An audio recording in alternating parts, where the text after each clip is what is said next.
Okay, it's past our time for start. I see quorum. Our witness is available and mic'd up. And so let's start the meeting, and we'll ask Mr. Klaus Buchmueller. I'm hopefully pronouncing that correctly, sir. Head of the International Division, German Federation Agency for Technical Relief. And, sir, if you may, you have 5 minutes for your opening statement, and then members will start to ask questions. But appreciate your cooperation. I'm not quite sure what 6 hours is at this point, so I guess it's around 9 o'clock your time. So we thank you for making yourself available. So, sir, your opening 5 minutes.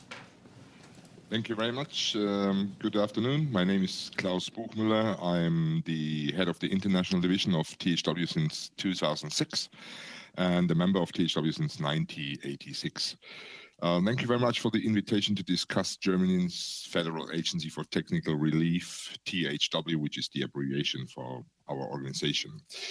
I know that in previous session, Eva Cohen, a former THW member and our liaison to Canada, has already explained that the German government has a disaster relief mechanism, which allows the German armed forces to be the asset of the last resort. And THW's unique structure as a government agency based on unpaid citizens volunteers, 85,000 trained volunteers, including about 15,000 youth volunteers in about 700 detachments across the country, with only 2% paid staff. One of them, it's me, most of them located on the regional level. In addition to the fire service, 1.1 million volunteer firefighters and only 20,000 paid staff firefighters in Germany, and approximately about 400,000 volunteer paramedics and about 40,000 only paid paramedics.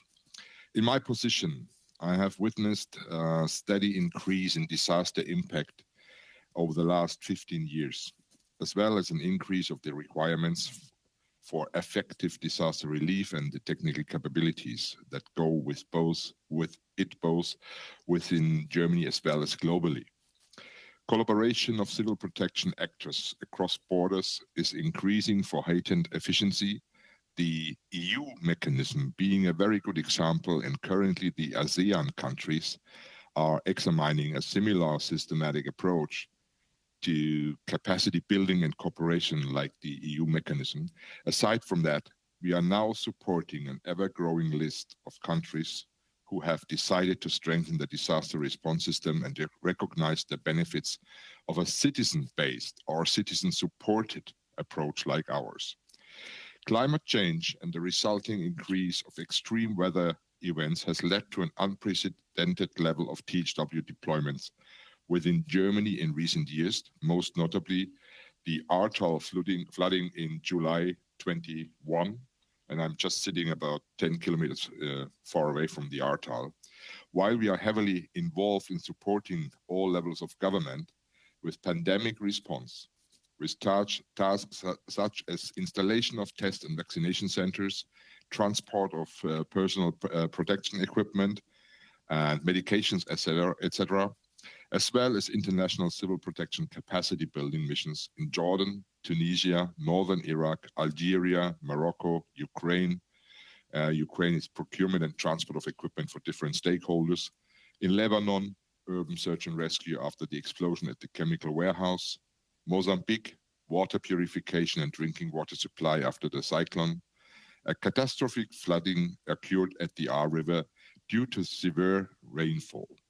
More than 300 liters per hour for 25 hours ongoing, or 40, it was more or less 48 hours, which resulted in the biggest deployment of THW in its 70 years history. Alongside all other actors, the NGO sector, spontaneous private supporters, and the German military as the asset of last resort, THW volunteers from all 700 detachments across the country were rotated as search capacity, and all about 25 technical all-hazard capabilities from USAR, urban search and rescue, water purification, blasting, bridge building, and emergency infrastructure repair were required. The operation was about 16 weeks, more than 15,000 volunteers of our organization, plus a lot of the other organizations. THW operated about 2.4 million hours in this scenario. Also, you can imagine that many new lessons were learned. It was also a strong confirmation that our system works very well and can easily adapt and scale up to any demand on a catastrophic level. It's an honor to be here today, and I look forward to your questions. Thank you. Thank you, sir. With that, we'll turn to our first round of questioning. I see Mr. Kelly, 6 minutes, please. I think it's flipped the wrong way. Oh, I've got it upside down. I apologize. Ms. Gallant for 6 minutes. Thank you, Mr. Chair. And first of all, I'd like to thank our witness for the help and leadership you gave in our county back in 2018. We had some flooding, and your paramedics led by a crew conferred with our paramedics, led by Chief Mike Nolan, and it really helped out. So you have a citizen-supported system. How do you recruit your volunteers for this paramedic volunteer system? May I just correct a little bit? It's not the paramedic. It's that we are the technical organization. We do have paramedics, but not in our organization. How do we recruit? I mean, of course, THW, the volunteer system is in Germany a quite traditional system, but since a lot of young people starting with THW can start with 6 years already, so we try to, it's like Boy Scouts, they start with playing and using the tools and building up comradeship and so on. Of course, we have advertisement, but mostly the people join our organization because friends and neighbors and others telling them about it. And if they come to a local detachment, this is like a family for them. And so this is kind of, you don't need to make too much advertisement to bring the people to THW. We don't have a problem to get young people into our organization right now. We had a problem a few years ago, but not anymore. You mentioned that you have a technical aspect. Would you have professionals who volunteer, like engineers, people from the civilian society who would have the expertise to put into force preventive measures or use their talents to mitigate when disaster does strike? No.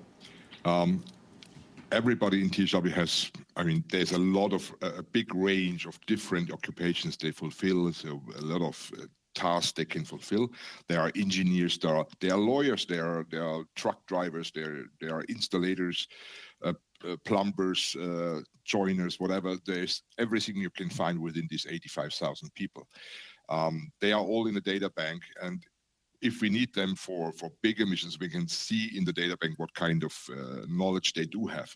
But when they work in the local detachments, they are working within a unit. So they come with their professional skills, and they get added a training for civil defense and civil disaster, civil protection.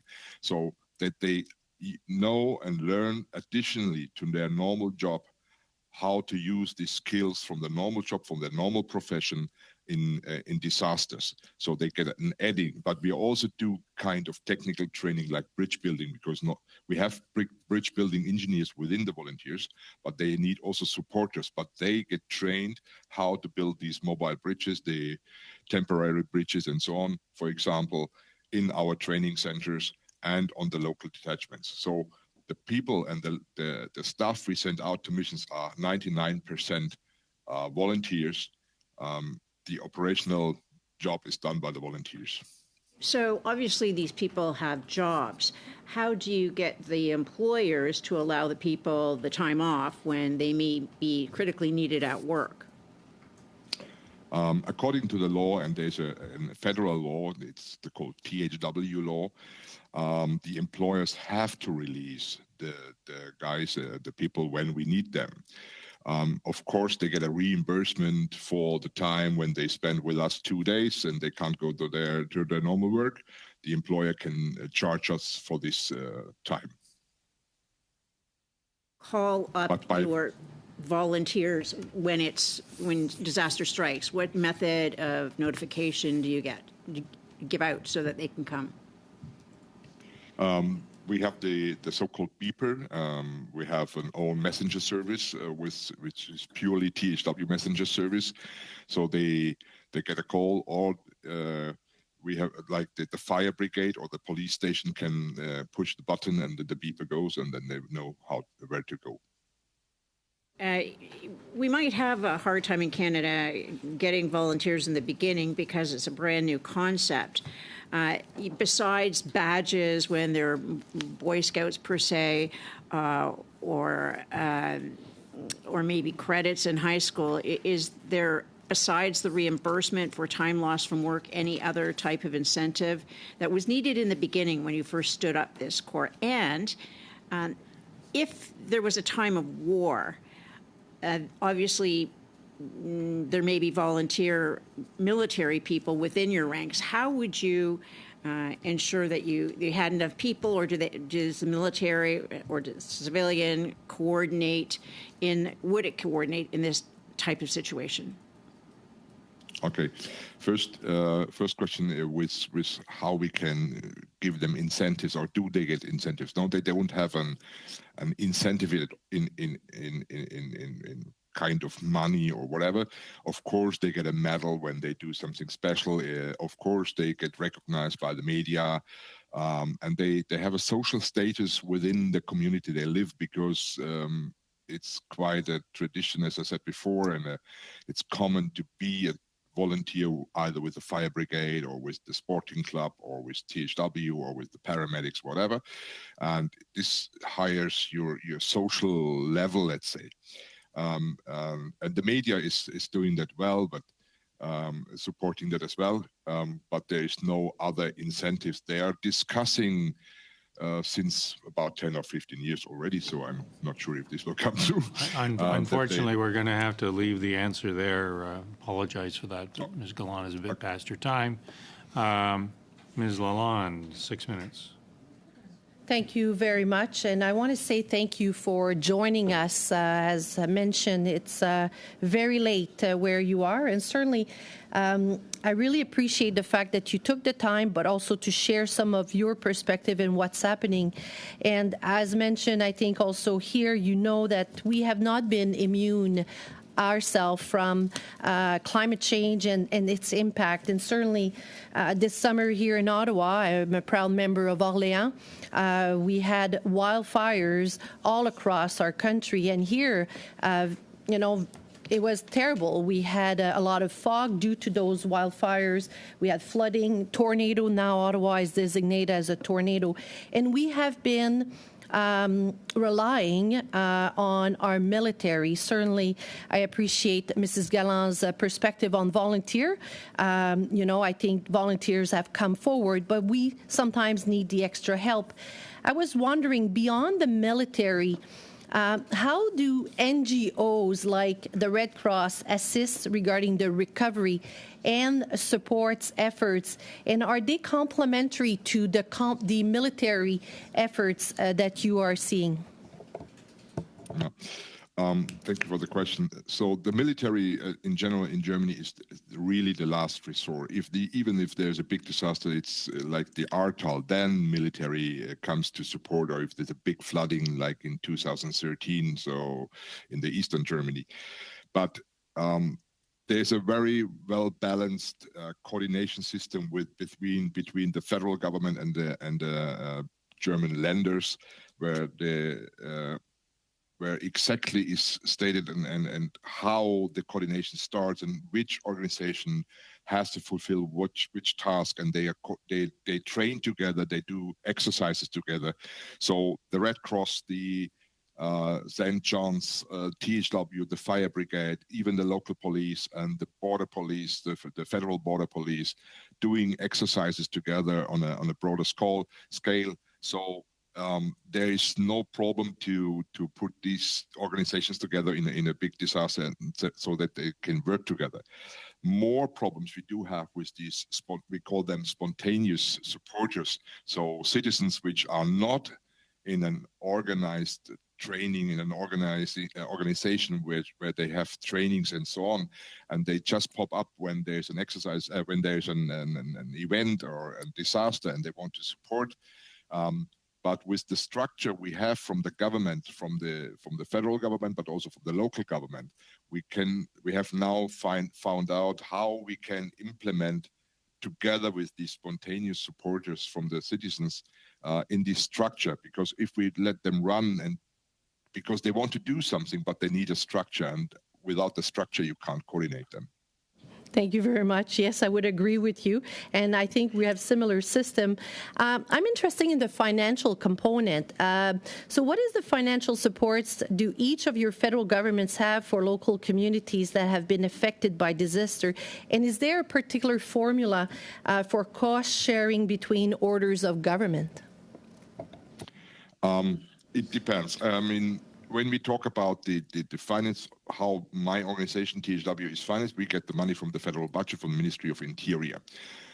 We talk about 350 million euros a year that we get from the federal Ministry of Interior as a budget for THW. How much money the local governments do have for their organizations, for like the fire brigade, I don't know, I have to admit. But if there's a disaster in a local community, which is they need support of the federal government as THW. It depends if it's the smallest, like a truck accident, and the fire brigade is not able to support completely, and they need support from THW. There's a cost catalog we have to charge the local community or the local structures. But most of the time, it's paid by the insurance company, who has to pay for the whole thing. But if it's a bigger disaster like the Ahrtal flood, which I mentioned before, then most of the time the federal government says, okay, the support of THW as a federal asset is free of cost for the requester, for the communal services. Thank you. I think I do have a little bit of more time. So I'm going to ask here, it's very similar. So we have usually from a provincial jurisdiction or municipalities that would request federal support from our end.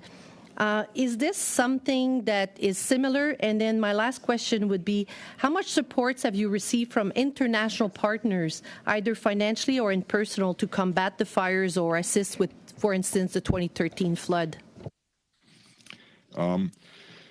Let's do the second question first. When we do have bigger disasters, of course, neighboring countries like France, like Luxembourg, giving us some offers how to help. Like we had a lot of injured people, so Luxembourg sent paramedic cars and brought some of the injured people to Luxembourg and treated them.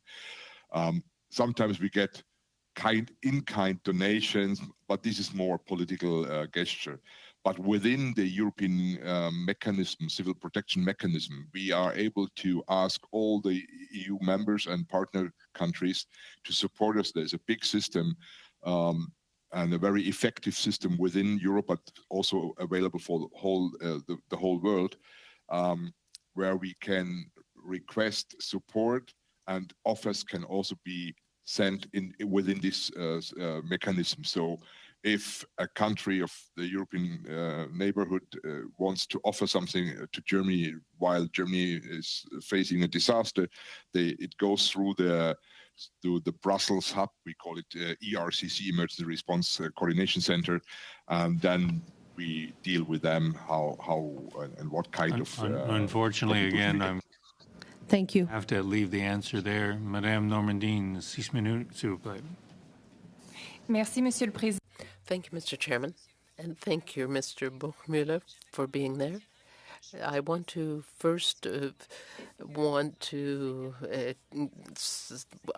apologize because I'm not going to ask questions on this first round, because for months the government is ignoring the Bloc Québécois request to hold a bidding process for the replacement of the CP Aurora 140 and Mr. Legault, the Premier of Quebec, and Mr. Ford, the Premier of Ontario, has come together to call for a transparent and fair process for the various aerospace manufacturers. So I would like to move the motion that I introduced on Tuesday, and it reads as follows: that considering the joint statement of the respective premiers of Quebec and Ontario dated November 7, 2023, concerning the public procurement of the CP-140 Aurora by the federal government, the committee is of the opinion that the government must proceed by way of a formal call for tenders before awarding any procurement contract to this effect, that the chairman of the committee immediately report this resolution of the committee to the House. Is expired. I'd rather hope, colleagues, that we could deal with this at the end of this first hour, since we have a witness, and the time for the witness is at 10 o'clock at night. It does seem to me to be not treating a witness properly. So is there an appetite to move Ms. Normandine's proper motion to the end of the first hour? Is that a yes? Is that a yes? It's her motion. I know it's her motion. She's prepared to do that. Okay. So with that, I will. Yeah. Well, we'll do one round. Okay. One round. Is that all right? One round of questions. Are you good with that? That takes us to shortly after 4 o'clock our time, and then we'll let Mr. Buchmuller, we'll release him. Are we content with that? Yes. Okay, so I apologize, sir, but you've probably appeared before a few parliamentary committees in the past, and you know exactly how this works. So with that, I'm going to turn to Ms. Normandine for a further 4 minutes. Merci beaucoup.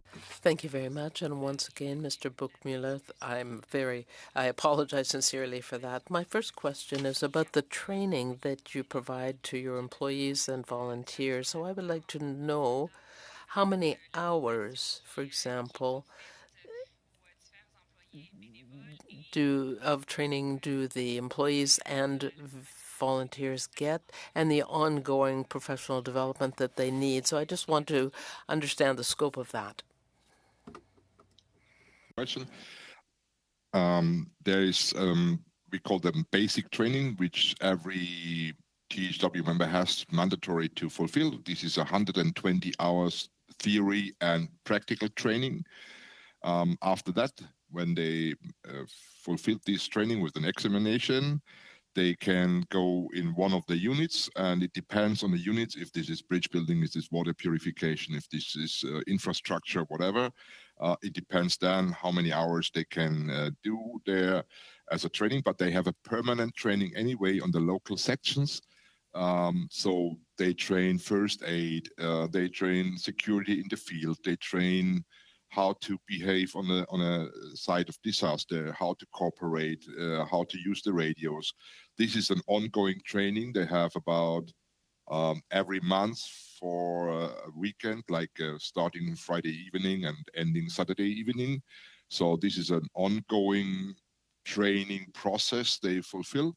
And then they have special trainings where they can use one of our 3 training centers, but they are called to these training centers depending on their role and the function in their unit where they are based. Merci beaucoup. Thank you very much. I would like to know how that training is funded. I understand that there is a kind of continuum in the civil training for volunteers. You talked about school children in your opening remarks, saying it was a bit like Boy Scouts. So how are people paid who give the training, or is that also on a volunteer basis? There's 2 different things. There's in the training centers, there are trainers, paid staff, so from the federal budget, and members of THW. and they are supported by volunteers as well. So if we do training, for example, for bridge building, there's an instructor, there is 2 engineers maybe, and there are maybe about 5 to 10 volunteers supporting the training for the trainees. If we do international training, because we do trainings for UNHCR, for WFP, for World Food Programme, and for others in our training centers as well, it's conducted by about 85% of the 85% volunteers and about 15% permanent paid staff. If we talk about the training and the ongoing training, the normal basic training in the local sections, this is 100% done by volunteers, which of course are trained to be a trainer. They have trainer courses before. They follow the curriculum, which is the same curriculum from north to south and from west to east, which is made in the headquarters. And they get the curriculum, they get the paperwork and the PowerPoints, whatever they need. But all this is funded through our normal budget, which we get from the federal government. Thank you, Ms. Norradin. Ms. Matheson, 6 minutes.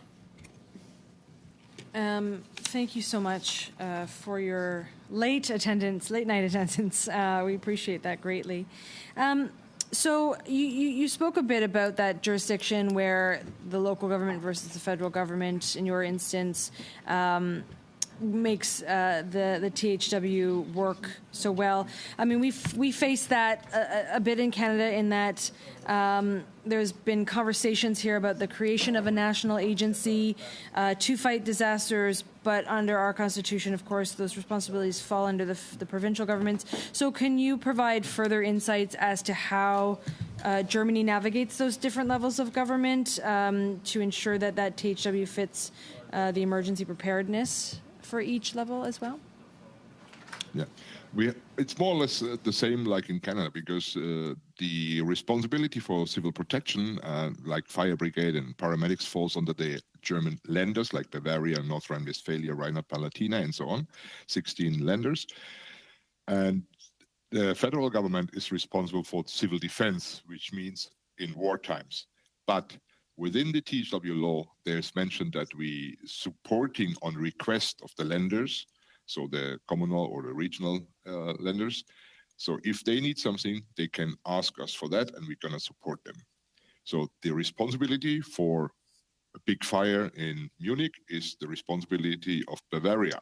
But if they need a support from the federal government, from THW, they can call on us, and this is all regulated in the THW law.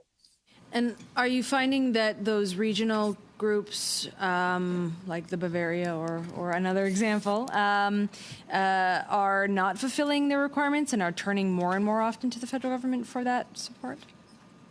No, they fulfill the requirements, but since this is a long-standing tradition or long-standing process, it's quite clear that THW has, for example, the bigger machines, the heavier machines, and the long-lasting equipment. So if we can do longer missions, so if the fire brigade has a special problem on technical issues, which happen every day. I mean, we have every day the provinces in your country or the lenders in our country, they call on us about 30 to 50 times a day for any support, smaller support, middle support, bigger support.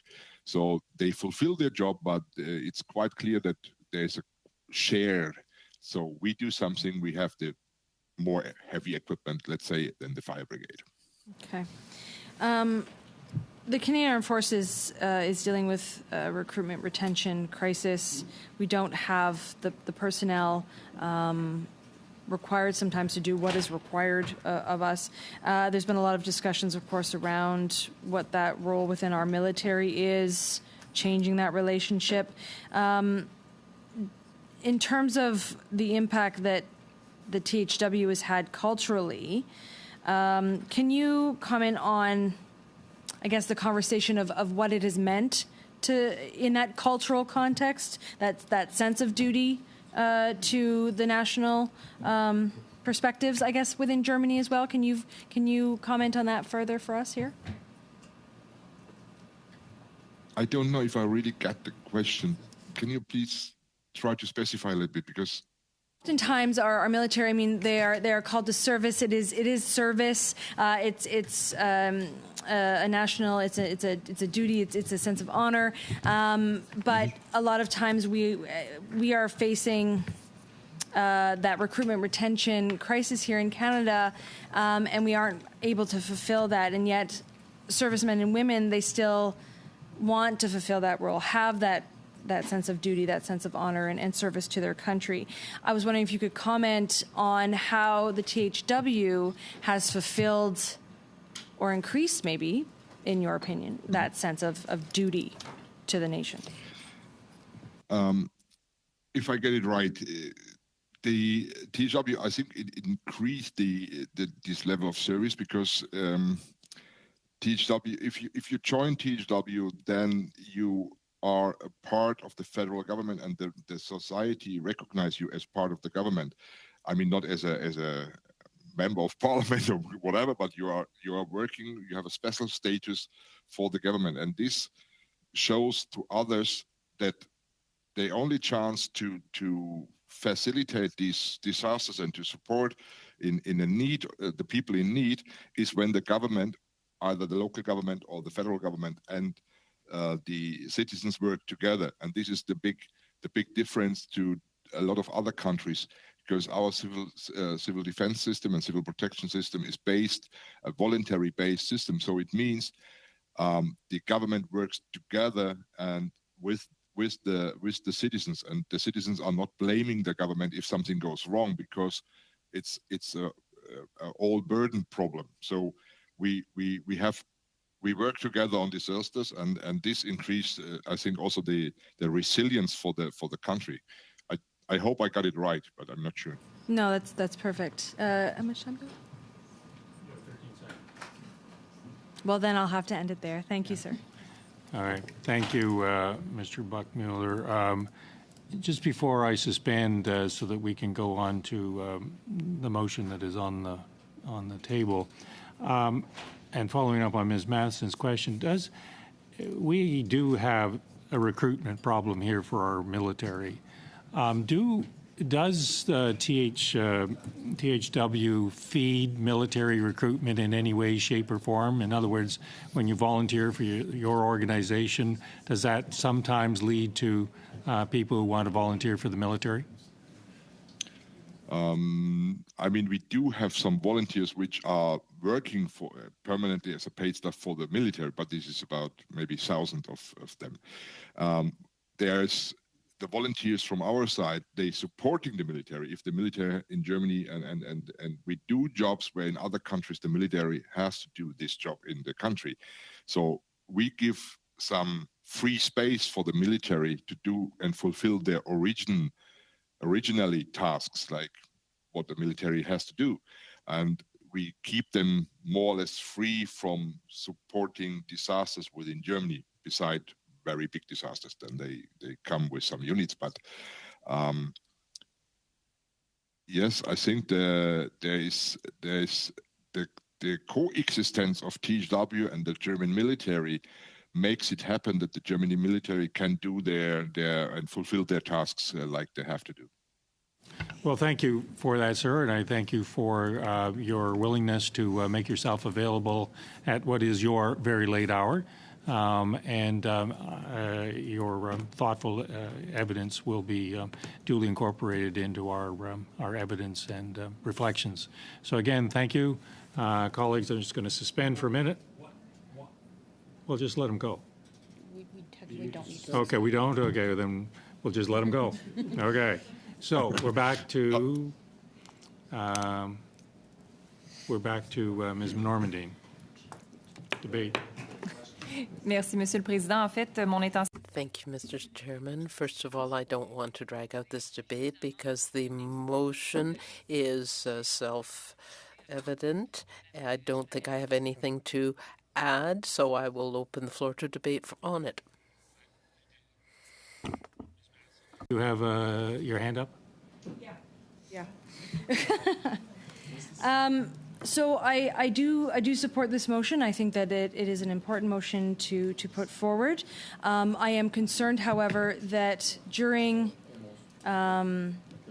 Veterans Week leading up to Remembrance Day. We have on this study a veteran who is waiting to speak in the second hour. Excuse me for a second, Ms. Masson. Oh, he's gone. Okay. Okay. Go ahead. And I want to honor that. In fact, he will be the only member who had served directly on a domestic deployment to speak on this issue, on this topic, on this study.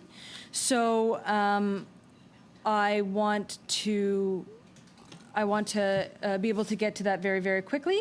So if we can call the vote now, if we agree on the vote, and then be done with it. Okay. Ms. Lalonde. On a point of order, I think Oh, one sorry. of the member was unfortunately removed from our chat. Oh, there Nope, she is. she's Okay, there. perfect. Sorry. Okay, Mr. Bazan, is yours. Thank you, Mr. Chair. And I'd like to just move the following amendment to the motion in English where it goes concerning the public procurement of the CP-140 Aurora replacement. That needs to be clear. Down where it goes into the formal call for tenders, I believe that there was a mistranslation there in conversation with Christine. It should read request for proposals rather than call for tenders. And then at the after contract, delete to this effect and add, and that the competition be done on the accelerated timeline for competition and delivery of the new Canadian multi-mission aircraft. Can I speak to it? That's an amendment that's properly before the committee. Any debate on the amendment? I'll speak to the amendment. Okay. So, first and foremost, I think that we learned yesterday, or on Tuesday's meeting, that there was, we heard from the government, and then we heard from Mr. Martel with Bombardier, that there was, at one point he even said the government lied, and that there was definitely a breach of the timeline and the proposal or request for information and not communicating back to industry. So we're concerned from our side that one is that the government has been transparent on this. Two is that they haven't talked to all potential bidders for this potential contract. And three, and the reason I bring forward this amendment is that we share the concern that there is a need to replace the Auroras quicker based upon the needs of the Royal Canadian Air Force. And for that reason, call for an accelerated timeline. And I'd say that in my questions to Mr. Martel on Tuesday, I asked him about the current expedited timeline to replace the Auroras. And he replied, actually, there's plenty of time in front of us. We're in 2023. There's apparently a process that could take place with a selection by 2027, and hopefully we can expedite that and do even better. So I don't see this as an impediment to Bombardier from putting together a bid if a proper RFP is issued. I don't believe that undermines Boeing, who already, as we know, has contracts in place with Germany and other nations to continue to build the P-8 until Canada makes a selection. So I don't think that we're sliding that timeline at all to the left for them. And that ultimately we want to get to a proper competition, follow the rules that the government has in place, and ensure that we get the right plane selected for our Canadian Armed Forces. Mr. Fisher and Mr. Lalonde. Mostly a point of clarification from James. Who did you attribute those comments to that the process needed to be sped up? Because you're on one hand you're saying you want to make sure that the government sticks to process, but you want to change the process. So who was it that said that you needed to speed the timeline up from a regular process? So in question, I just don't remember hearing that. On Tuesday, let me go back. So we had questions being asked of Mr. Crosby and Mr. Page, and I believe that in my questions, let me just get it here. So first, I asked Mr. Page about, what was in the RFI and the timelines that were published on the website of PSPC. And he says, as you mentioned, things can change. Sometimes speed is a factor. And for this case here, it was not so much about speed, it was the context that changed for D&E. They conveyed it to us as a new window. And then so I went on and I asked Mr. Crosby, what is the impetus or catalyst to change the window? And Mr. Crosby responded, the timelines that we're working towards or that we've anchored are based on the life of the CP-140 Aurora itself. The reality is there isn't a specific date on the calendar in the future when the CP-140 will suddenly no longer be able to fly or operate. What we see is a degradation of capability over time and an increase in the threat environment over time. So they were alluding to the fact, and now one of the arguments that we hear for the reason for a potential sole source with Boeing and buying the P-8 is because of that concern about the current life expectancy of the CP-140 Aurora fleet. Do you wish to I just- comment on that? I just wonder whether we at this table are qualified to be able to say that the process could be sped up. And I'm not certain that I got enough out of what you said there, James, to be certain that a change in the time frame wouldn't hinder the process. So I'm fine for now, but that's just my concern at the moment. I can answer that if you wish, Mr. Chair. Sure. So I'd just say this. We don't have the expertise. However, we did hear from witnesses. And I think that we should take the politics out of this. And that's what we're seeing right now with the potential sole source is that there is political interference coming from the Liberal government.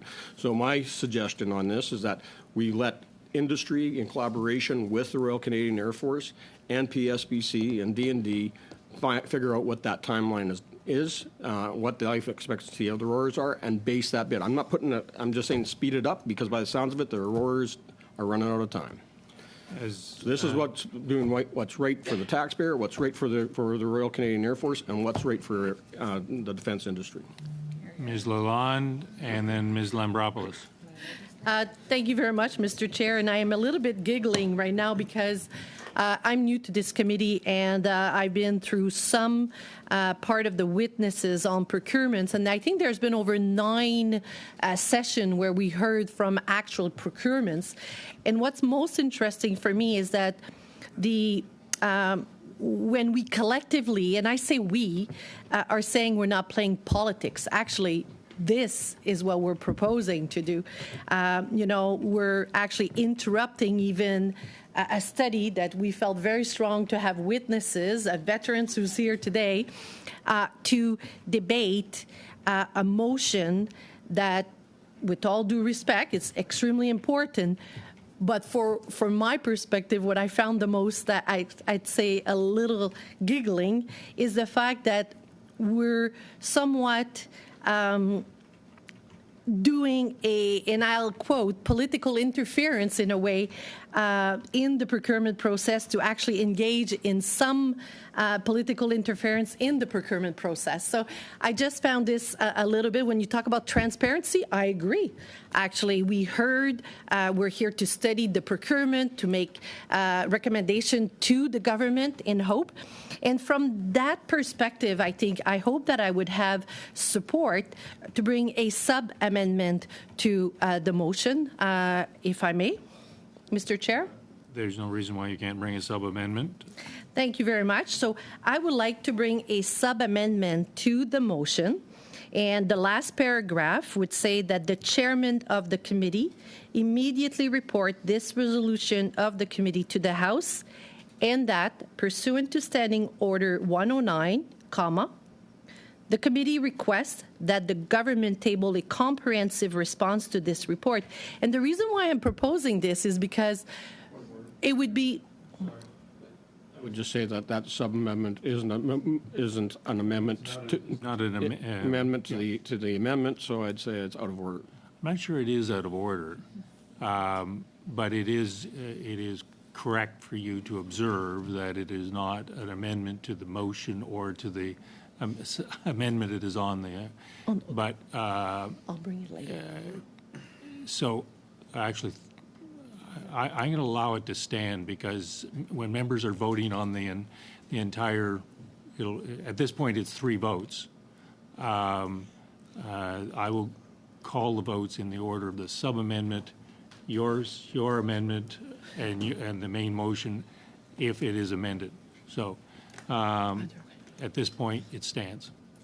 Okay, Mr. Chair, I don't want to create a Green Book Standing Committee cacophony here.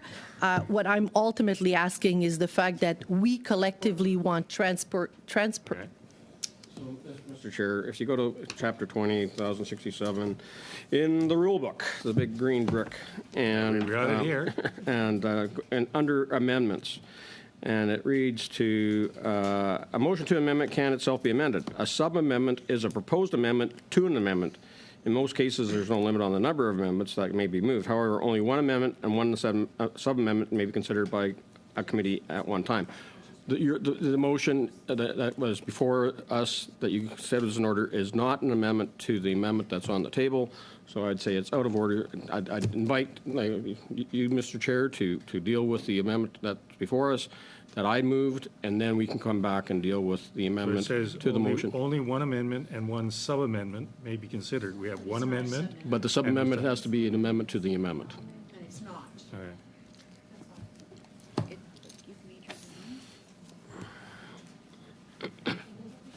I'm a stickler for process.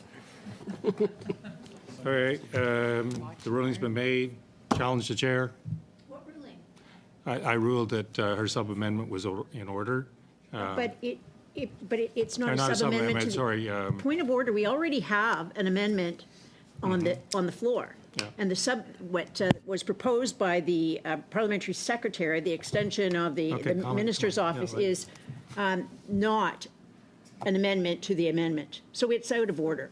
No, he has an amendment to the main motion. She is proposing a sub-amendment. So- Point of order, the table. Mr. Chair, as a good stewards of this committee, because I do believe in close collaboration, I will remove my sub-amendment, we'll continue the debate on the amendment, and I will bring my amendment after, Mr. Chair. I don't want to undermine you. I thank you very That's much fine. for I'm your happy to- service to this committee. That's the way it should be. Very good. Are you good with that? Yes. No, I'm talking to the clerk. I don't know. You, I don't care about. What I care about is the clerk. And just on that, Mr. Chair, your role as chair is to protect freedom of speech of each and every one of us as members. And so I would ask that you apologize for saying that you don't care about it. Oh, I offer an insincere apology for that. jeez. Yes. Gee. Okay, so we can continue on the debate. So Ms. Lalonde had the floor. Thank you very much. So thank you very much for my colleagues. So my perspective has been that we are somewhat interfering into what I believe experts, and we heard actually through Mr. Page actually one thing, that there is for large procurement, it needs a certain expertise of certain individuals who can carry forward. And the procurement process is very unique in Canada. So I'll wait to bring my amendment, Mr. Chair.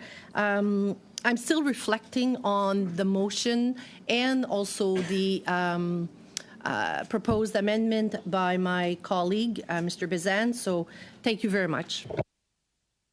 Ms. Lambropoulos would be next, except that apparently your headset is not acceptable. So I'm sorry to not be able to hear what you have to say. So Mr. Fillmore was next. Would it work if I said it in both languages and asked the No, interpreters not to interpret? unfortunately, we're pretty hamstrung on that. Sorry about that.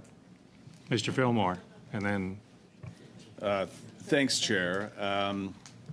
So fascinating discussion.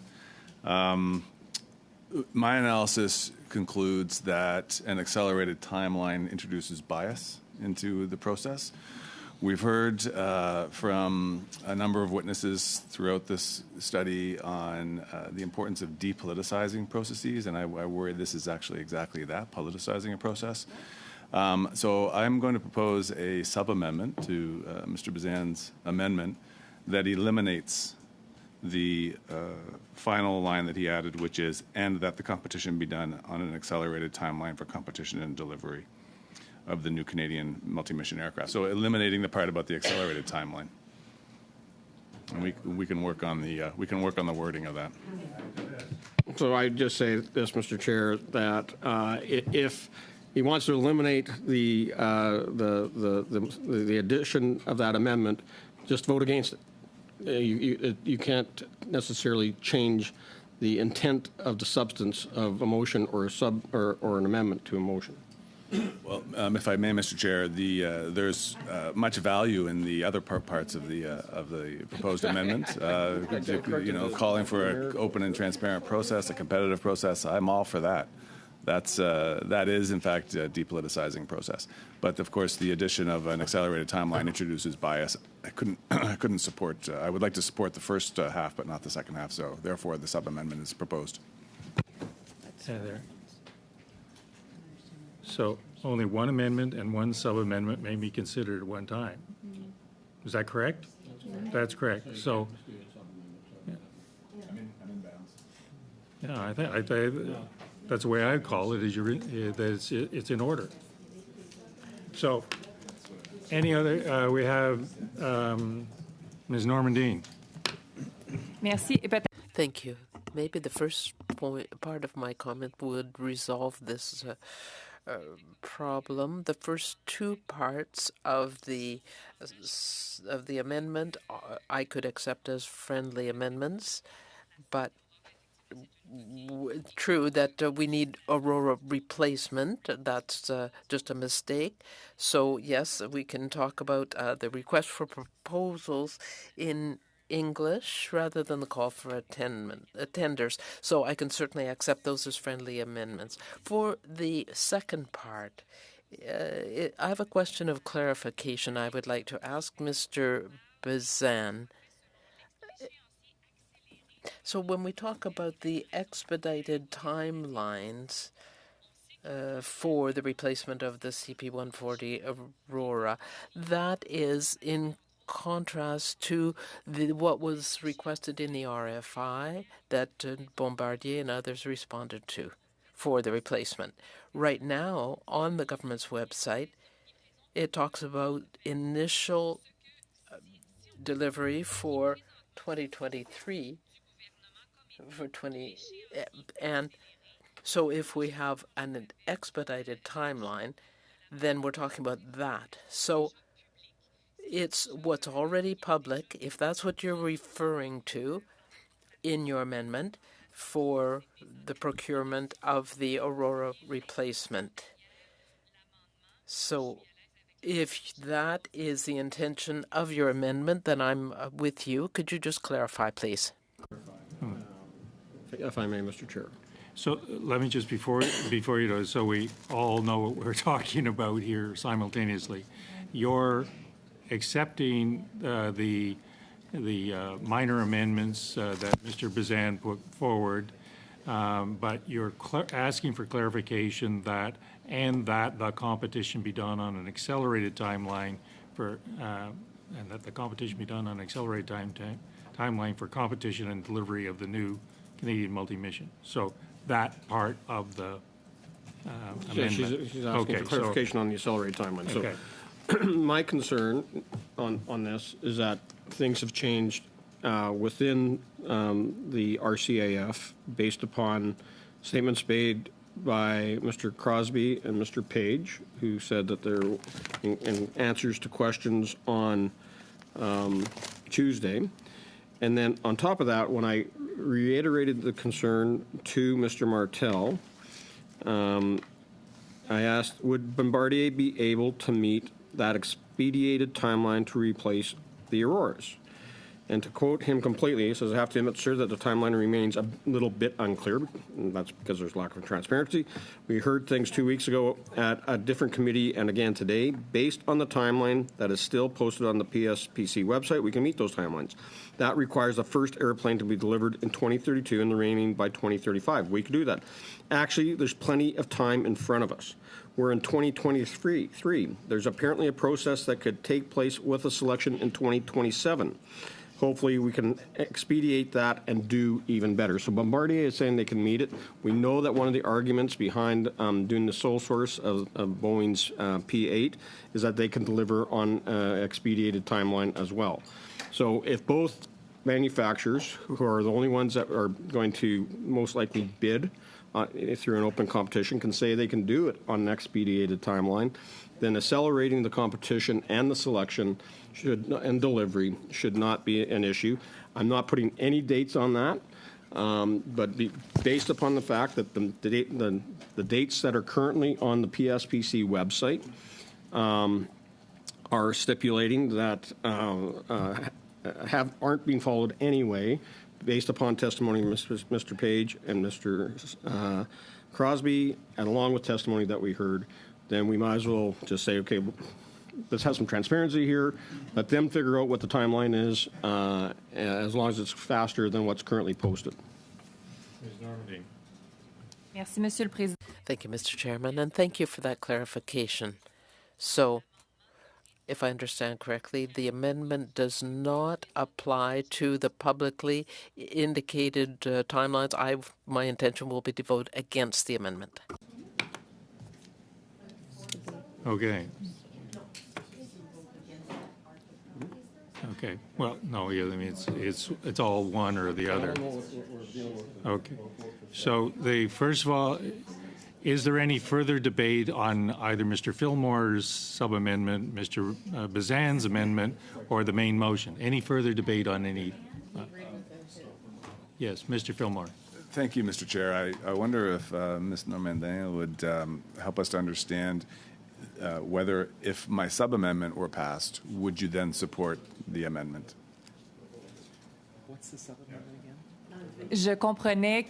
From my understanding, your sub-amendment was something that I was accepting as a friendly amendment. It was the last part of the amendment proposed by Mr. Bazan.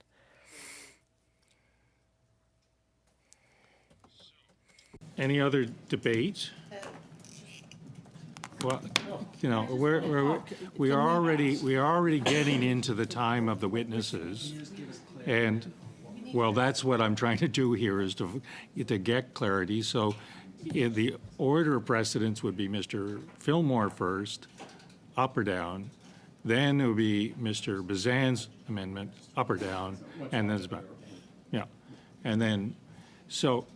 Can you, just for the sake of clarity, do you want to, yeah, just for sake of clarity, repeat your amendment so that we all know what we're voting on? Thanks, Chair. So, with the sub-amendment in place, the amendment would read as follows. That considering the joint statement of the respective premiers of Quebec and Ontario dated November 7, 2023, concerning the public procurement of the CP-140 Aurora replacement, there's a missing T there, I note, by the federal government, the committee is of the opinion that the government must proceed by way of an open competition. Request for proposal. Formal request for proposal. Did you change that? Oh, I don't have an updated. Okay. You guys, what I read into the record was request for proposal. Okay, and that's fine. I missed that. Sorry. I would accept what Mr. Bazan is saying Yes, on okay. that point. So after the word tenders, before awarding any procurement. Proposals. Is that a call Thank for? you. Proposals. Beg your pardon. I don't have it in front of me, so I'm trying to just remember what it is. Before awarding any procurement contract. That's it. For this new Canadian multi-mission aircraft. Okay.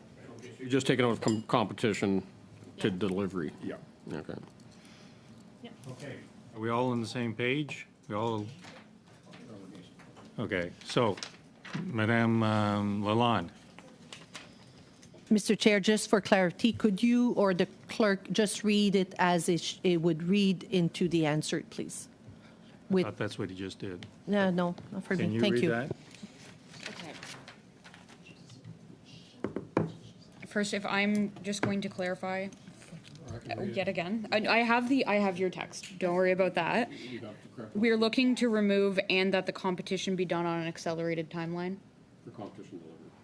That whole highlighted section. We want to keep the Canadian multi-mission aircraft part, so it would read, before awarding any procurement contract for the delivery of the new Canadian multi-mission aircraft. Okay. All right. So I will read this into the record. That considering the joint statement of the respective premiers of Quebec and Ontario dated November 7th, 2023, concerning the public procurement of the CP-140 Aurora replacement by the federal government, the committee is of the opinion that the government must proceed by way of a formal request for proposals before awarding any procurement contract. Sorry. On the accelerated. For competition and delivery of the new Canadian. Just a contract of the new. Contract of the new Canadian multi-mission Aircraft. Got you. Yep. So he's striking from and to delivery. Excellent. Thank you. And that's competition. That's what he's striking. Okay. We good? Those in favor of the amendment, sub-amendment? 1, 2, 3, 4, 5, 6, 7. Those opposed? Okay.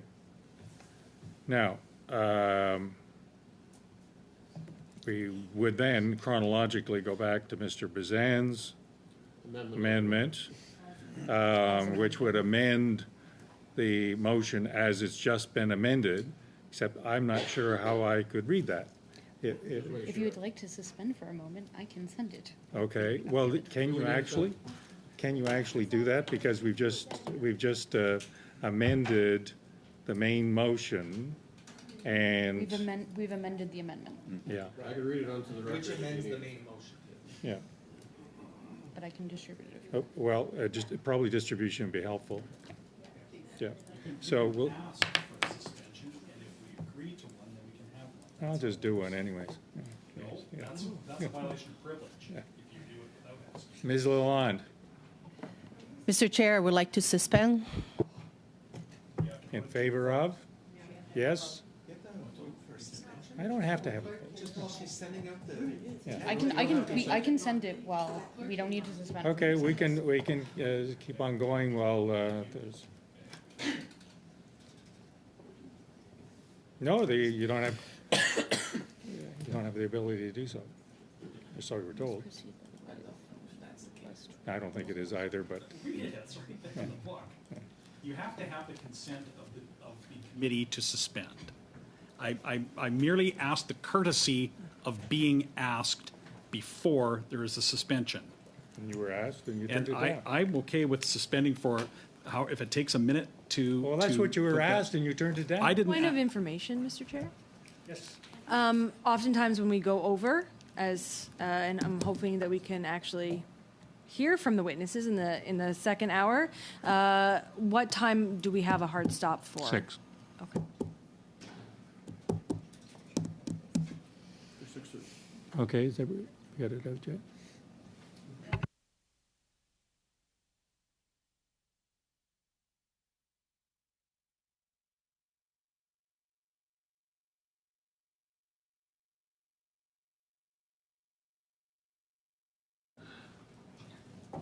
Waiting. I need someone to move a budget to cover the costs of the, We can't do that. We're in debate. oh, shoot, yeah, okay. It has. To, we're not. Who's- Point of order, yeah, you can't introduce another motion. Well, I'd in the like to middle do of a that. motion. Yeah.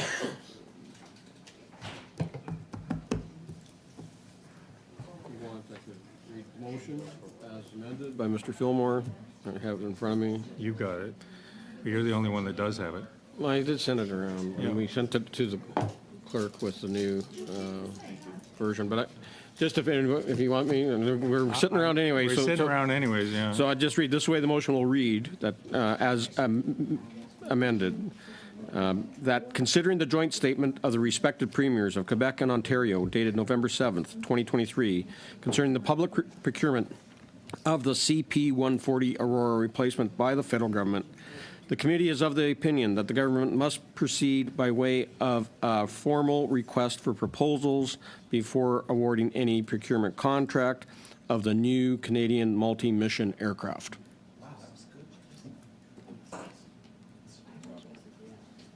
All good? Is there Are any? we good? Vote on it. Is that it?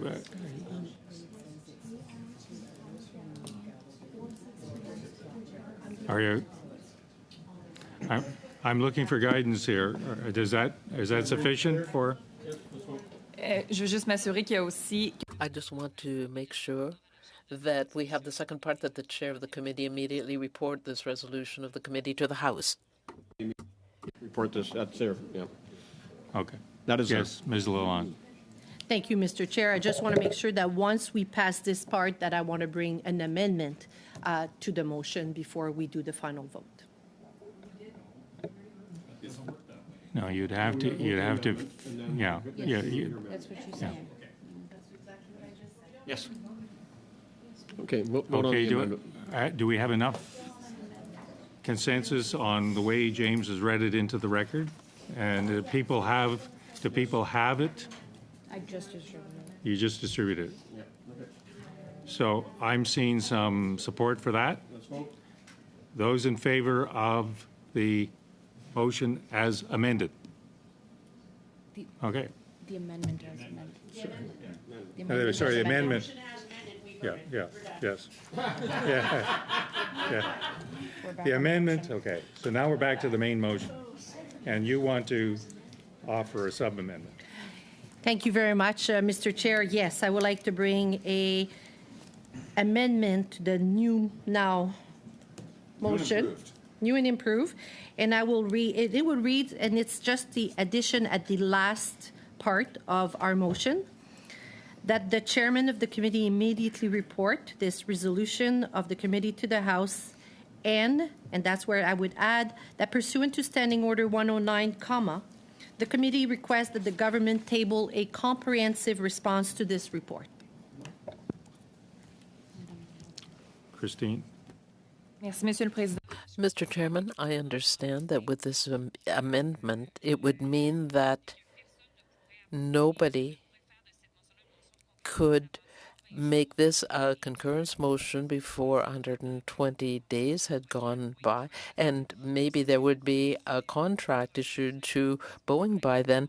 There would be no possibility to debate this motion in the House before then, so I'm going to have to vote against it. Any other conversation on the sub-amendment as moved by Ms. Lalonde? Those in favor? 1, 2, 3. Where's Ms. Lambropoulos? She which? She doesn't have her camera on. She's not voting. She's abstaining. She's despair. Okay, so now I have to do a count. She doesn't have her camera on it, doesn't Shouldn't I? Well, is she on or is she not? she? Doesn't have her camera on. Vote's been called. 1, 2, Mr. Fillmore, 2, 3, 4, 5, and there she is, 6. Okay, those opposed? 1, 2, 3, 4, 5. Motion sub-amendment carries. Now we're at the motion as amended with the sub-amendment. Those in favor, assuming there's no further debate. Those opposed? Motion carries as amended with sub-amendment. Okay. Well, that was torture. Okay. With that, we do need to suspend. Well, okay. So we're suspended for a minute or two while we re-empanel.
Hey, we're back on.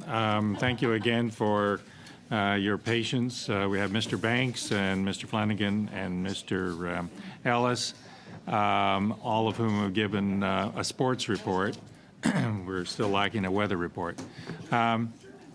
Colleagues, I'm intending to go to 5:37 or 5:40 and call it at that point. I'm hoping to get in 2 rounds. With that, I'm going to ask everyone to be economical in their opening statements, but also in their questions. We have Mr. Banks with us. Sir, 5 minutes, please. Thank you. My name is Christopher Banks. I retired as a sergeant and quartermaster after 20 years in the Army Reserve. During my career, I deployed to Bosnia in 2003 as a peacekeeper, and I deployed to Afghanistan in 2008 as a machine gunner in the battle group. I deployed on Operation Cadence in 2010, the Canadian Forces' contribution to the RCMP-led Security Task Force for the G8 conference in Toronto. I deployed again in 2010 on Operation Nanook, an Arctic sovereignty patrol based out of Resolute Bay in Nunavut. My last deployment was in 2017 on Operation Lentis. We were based out of Rigaud, Quebec, in response to the flooding. I had suffered an OSI from combat and retired 3B in 2019. I then began working as an advocate for veterans and serving military. One of the things that gives me pride about my service when I reflect back is how uniquely capable we are as an institution. I have quite literally seen engineers move mountains, and I have seen the impact that we have had on Canadians when we engage positively with them. The 3 domestic operations I served on were progressively more fulfilling. In Resolute Bay, I met with a shopkeeper who told us how excited he and the whole town were to have us. They were especially thankful for our contributions to their economy. In Hudson, Quebec, the town was so thankful for our assistance, they threw us a barbecue in their fire hall. Within the military community, the discussion of whether to enhance the military's domestic operations capabilities is split. As a diverse institution, there is debate on nearly every issue. However, the debate here focuses primarily on 2 criticisms: the CAF should not and the CAF cannot. The first criticism is primarily ideological. What should or should not a military engage in? We can all agree there are some absolutes. The military must be a combat-ready force capable of defending the nation, and the military should not be the police. However, within this range is a large scope of capabilities: humanitarian assistance, aid to civil power, disaster relief, search and rescue, avalanche mitigation, firefighting, and winter rescue. These are all tasks the CAF has completed. We are capable of more, always have, always will. That is the strength of Canada's military. The second criticism is that the CAF cannot. In this regard, the criticism is correct. The decades of continual budget erosion have left the CAF on weakened ground. The error by the government has always been that the CAF continues to accomplish its tasks, therefore it can operate at a reduced budget, when in fact the soldiers have been taking the brunt of the cuts. But because soldiers are so uniquely capable, they persevere. That leads to burnout, the root cause of CAF's retention problem. Do you understand how demoralizing it is to join the military and to be continually told throughout your career, exercises are being canceled because of the budget. Courses are being canceled because of lack of ammunition. The barracks are condemned, so you'll be spending the winter in tents.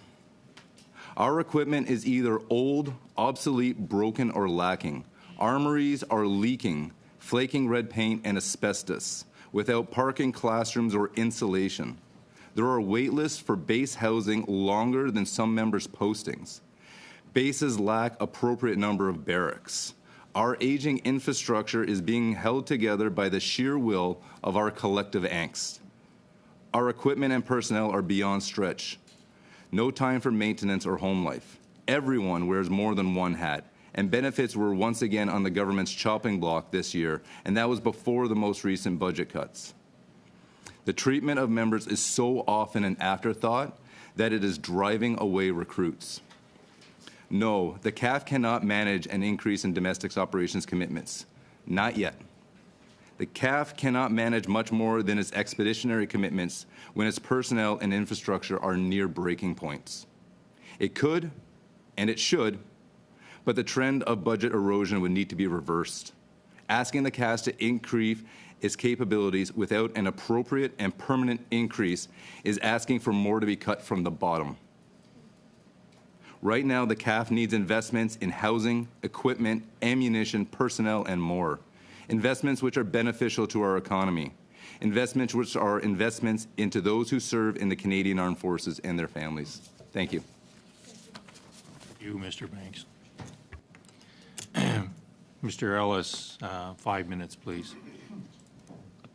Well, thank you, Chair. My name is Mike Ellis. I'm the Deputy Premier, Minister of Public Safety and Emergency Services for the province of Alberta. In another life, I was a former sergeant with the Calgary Police Service.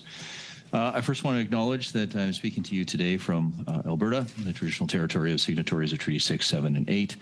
I also want to acknowledge the Métis people of Alberta who have, of course, a deep connection to this land. I want to start by expressing my personal thanks and appreciation on behalf of the Premier and the Government of Alberta to the over 650 Canadian Armed Forces personnel plus Government of Canada staff who provided invaluable assistance to Alberta during this year's hazard season.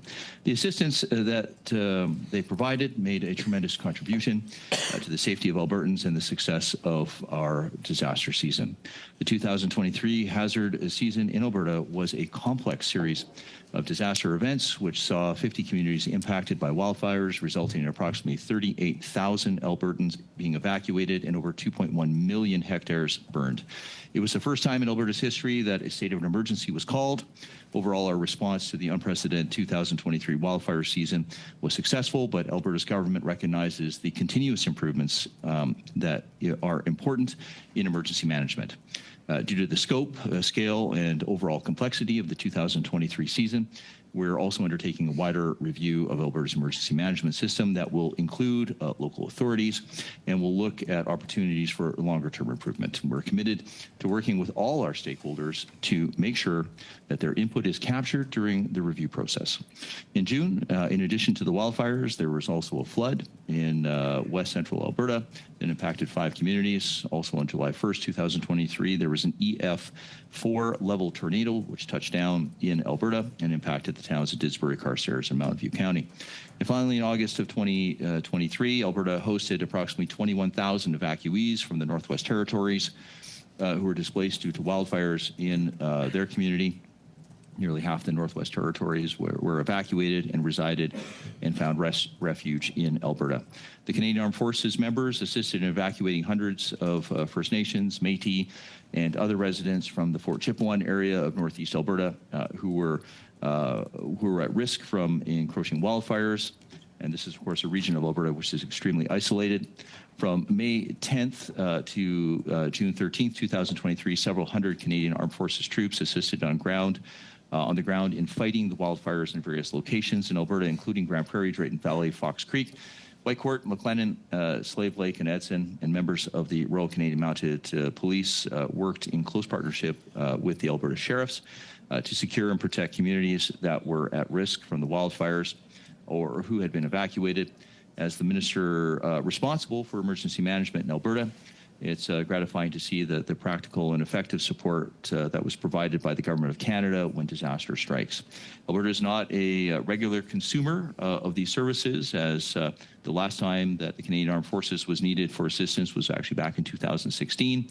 And of course, we thank the federal government for their support. I look forward to our continued practical and meaningful cooperation in managing disasters in Alberta. And on behalf of the people of Alberta, thank you.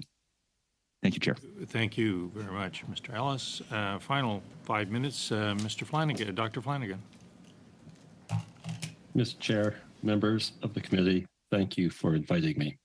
My name is Mike Flanagan, and I am the British Columbia Innovation Research Chair in Predictive Services, Emergency Management, and Fire Science at Thompson Rivers University.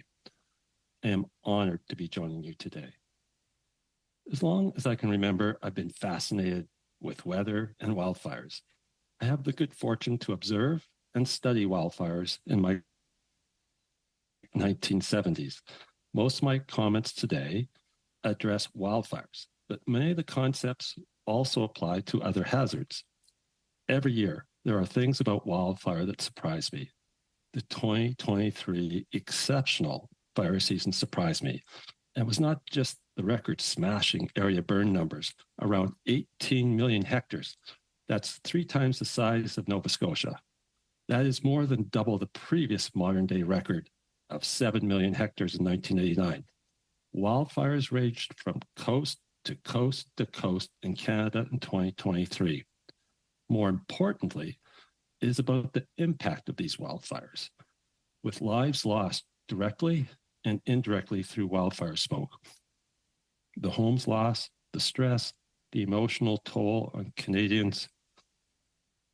Almost 300 communities were evacuated, with about 240,000 evacuees, and some evacuees were out of their homes and communities for weeks or more. Even if wildfires were not on your doorstep, the smoke can travel long distances and have a major impact on quality of life, as we saw in Ottawa, Montreal, Toronto, and the eastern seaboard of the United States, impacting over 100 million people. Insurable losses due to wildfires in 2023 are estimated around $1 billion and in the top 10 in terms of Canadian disasters. Fort McMurray was number 1.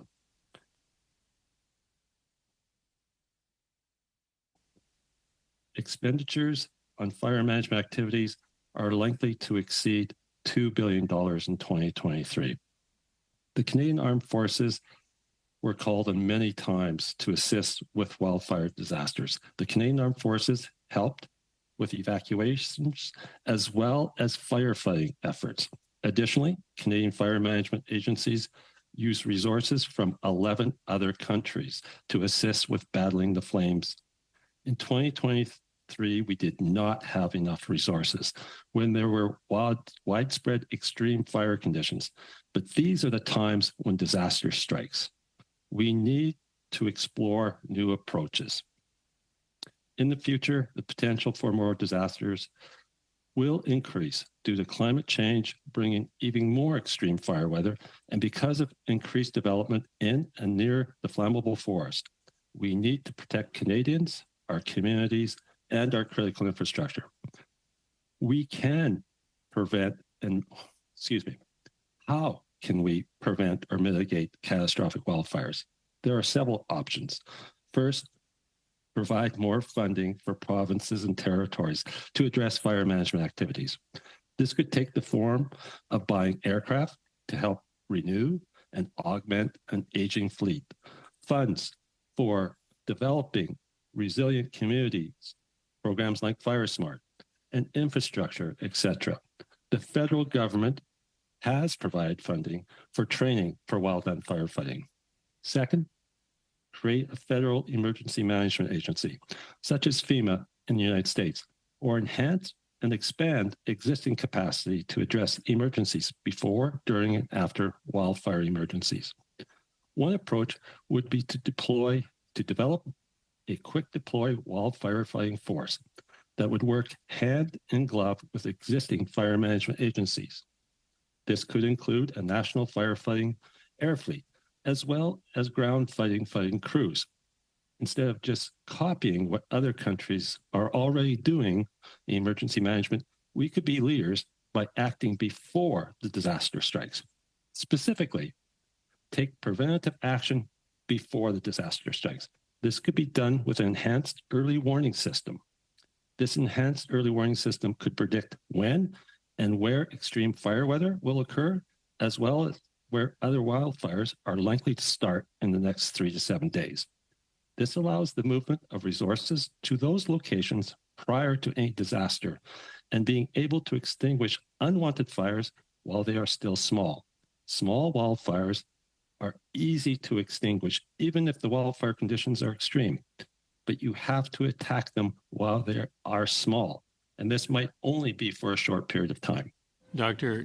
Flanagan, you're a bit over your time. I wonder whether you can work in the balance of your comments in response to questions. We're a bit of a time crunch here. Sure. Mr. Kelly, we're going to do the first round in 5 minutes instead of 6. 5 minutes, Mr. Kelly. Thank you. So to wrap up. Minister Ellis, if I can begin with you, thank you for joining us today. There was, of course, an extraordinary summer with your responsibility for public safety. Do you have any other comments you'd like to make about the different jurisdictions and responsibilities from local governments, the provincial government, and do you think that the federal government ought to explore a separate civilian emergency response system rather than simply rely on the CAF, given the testimony we heard from Sergeant Banks about the limitations of limited resources of the CAF? Well, thank you very much for the question. I guess maybe I'll start off by answering your first part first. Look, I don't believe that CAF should be the first call. Let me just say that. Let me explain the uniqueness of what occurred in Alberta. This wasn't just one crisis point. Of course, many of you are aware in the past, we of course had Slave Lake fires, Fort McMurray fires. I think in and around we had nearly 100 different crisis points that were occurring all throughout the province of Alberta, which made this very unique, and which is why we had to declare that state of an emergency. Now, of course, we relied upon, which is a great organization, the Canadian Interagency Forest Fire Center, right? So obviously, from an emergency management perspective, we have the Alberta Emergency Management Agency. They are not necessarily the primary. What I mean by that is that the local jurisdiction, the local municipality, are essentially the ones that are fighting the fire along with Alberta Forestry. And they work in collaboration with them, and they have incident commanders. And then as the Alberta Emergency works with them, if the incident commanders require extra resources, as an example, then they will be tasked with finding them. Sometimes very quickly within the fire season, we had used most of our resources, I would say, throughout Alberta. We then relied on many other provinces, and this is the great country that we live in. We were able to, through the Canadian Interagency Forest Fire Center, task and get firefighters and incident commanders from other jurisdictions within Canada. As the fires continued to grow and more issues started to arise, and this is where we started to bring in international firefighters with specific expertise.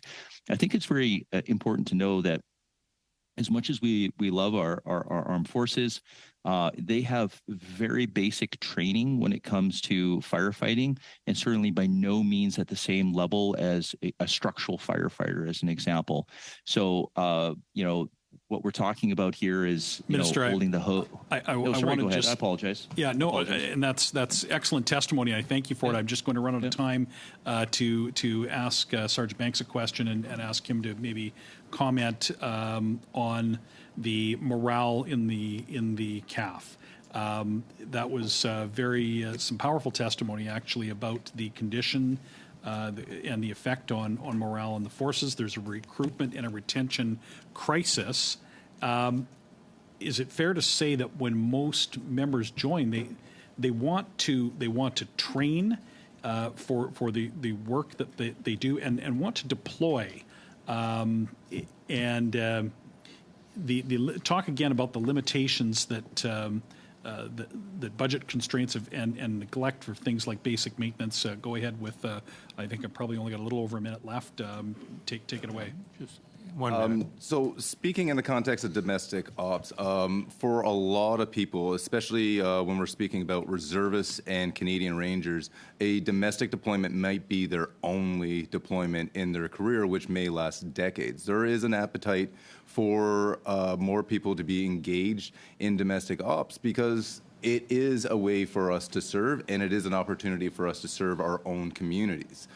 This is particularly important for reservists because we still live in our communities. We don't move far away to a base. But that's not to say that that appetite doesn't exist on the Reg Force side as well. We want to do more. A lot of us want to be able to do more, accomplish more, but we are also working within the limitations of our equipment, within our, as you say, our morale is being depleted year after more budget cuts, do more budget cuts. I would love to be able to see a domestic response come out of the military that is superior to what it is now, but we have to do more to invest in what's broken before we start building up capacities as well. Thank you, Mr. Kelly. Mr. Fillmore, 5 minutes, please. Thanks very much for the time and wisdom that the witnesses are sharing with us today. Sergeant Banks, I just want to say thank you for your service. Thank you for your frank comments in your opening statement. I think you will find them well heard by the committee, and I appreciate very much you making those observations. To set some context here, I just want to, so in the last little while in Nova Scotia, so 2019 Hurricane Dorian, a Cat 5 hurricane. September 22, Fiona, strongest recorded storm in Canadian history. February 23, a polar vortex. June 23, wildfires. July 23, 3 months worth of rain in 24 hours with flooding, loss of life. So just in the last year, we've had a hurricane, a deep freeze, flooding, and wildfires. And in 3 of those 4 cases, the hurricane, flooding, and fires, the CAF has been deployed. So we're in a new state here. We're in a new world order when it comes to responding to climate emergencies. And there are 2 things I'd like to try to cover in this question. The first is, given the varying types of extreme weather events and disasters that are happening around the country, the 4 kinds that I've just mentioned, there are others. There'll be air quality disasters. How can government respond to, it's like whack-a-mole. They're popping up. They're different kinds. They're geographically separate, and we're trying to be able to respond in an effective way that saves lives. Do any of the panelists have any advice? And then I'd like to come back to Sergeant Banks, if I could, at the end of this. Start with Deputy Premier Ellis. Sure. Thank you very much. I'll be brief. I mean, again, we have the local authorities, which ultimately become the incident commanders. And I believe that, at least in my conversations with Minister Blair and Minister Sajjan, that we've created here in Alberta the Alberta Emergency Management Agency, which has been recognized as probably a role model, a bit of an example. And what it is they're able to augment and support that local crisis point to make sure that they get the resources that are required to deal with the emergencies. So none of these things are easy, and they're extremely complex, but Alberta Emergency Management has the ability to go and get what is needed in order to protect any community. And maybe we'll just leave it there. Thank you. Thanks. And Chair, still 3 minutes or so? Okay, then Dr. Flanagan, just briefly on the question of what we need to be doing to better respond to the variety and geographic dispersal of these emergencies. Anything from your work that would be helpful there? At times, municipalities, provinces, territories are overwhelmed and they need assistance. The vehicle to do it, that's something for you folks to sort out. But you need an emergency management agency like a FEMA, whether the Canadian Armed Forces fill that role or someone else. We need to build it because there's going to be more and more of these, as we've seen, and it's only the tip of the iceberg, so to say. Okay, thank you. For the remainder of the time, Sergeant Banks, I recognize that you served on Oplentis in 2017. I'm not sure where in the country you were, but I wonder if you might share your first-person experiences in Lentis responding to these kind of disasters, and that would be very instructive to the committee. I'd be happy to. I'm not quite sure exactly what you're asking, but I can give you an overhead to start. I was part of the response to the Ottawa River floods in 2017. My contingent, my company, we were deployed to Rigaud in Quebec. From there, I was part of the second wave. The first wave went in to install all the sandbags. I was part of the second wave. We came in to remove all the sandbags. There was still a lot of flooding and a lot of devastation that we were working through too. We also had to engage in removing some fallen trees and some debris, and the Navy was there as well, offering water transportation around.